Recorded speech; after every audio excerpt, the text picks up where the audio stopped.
Hi guys, welcome back to M Factor. In the previous videos we were discussing about the functional cortex of the cerebral hemisphere, and we have covered the motor cortex, and let's discuss about the sensory cortex, the sensory area of the cerebral cortex.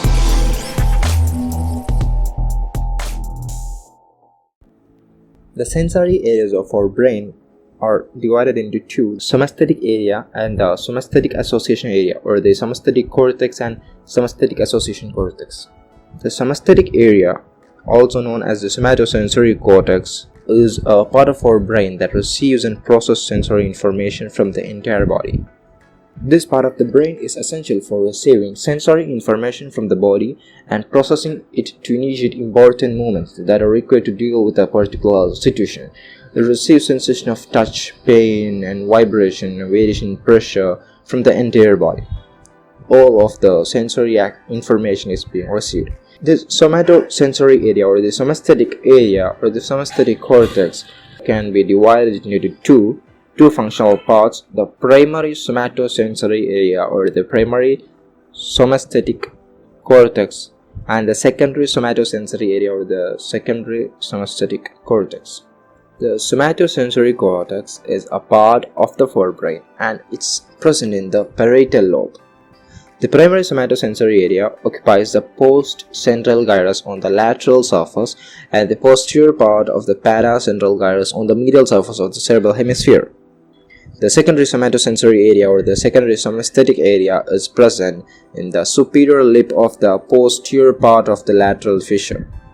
The primary somatosensory area receives projection fibers from the ventral posterior nuclei of the thalamus, ventral posterior lateral and ventral posterior medial nuclei of the thalamus.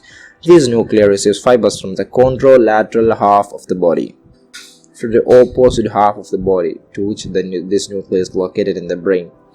The efferent fibers from the primary somatosensory cortex terminate to the somasthetic association area. For the somasthetic association cortex, the second part of the sensory area I had told earlier. The secondary somatosensory cortex, however, receives fibers from the primary somatosensory cortex. As the somatosensory area receives sensation from the entire body, all the body parts are represented in the primary area. The primary somatosensory cortex, the contralateral half of the body, is represented as an inverted homunculus. The pharyngeal region, tongue, and lips are present in the most inferior part, followed by the face, fingers, hands, arms, trunk, and thigh. The leg and the foot are represented in the medial part, the posterior part of the paracentral lobule on the medial surface of the cerebral hemisphere. The proportion of the cortex representation, or the allocation of the cortex to each part of the body, depends not on the size, but on the functional importance or the sensory information it carries. In fact, the area occupied by the particular body part is proportional to the number of sensory receptors present in it. Therefore, the thumb, fingers, lips, and tongue have a disproportionately large representation.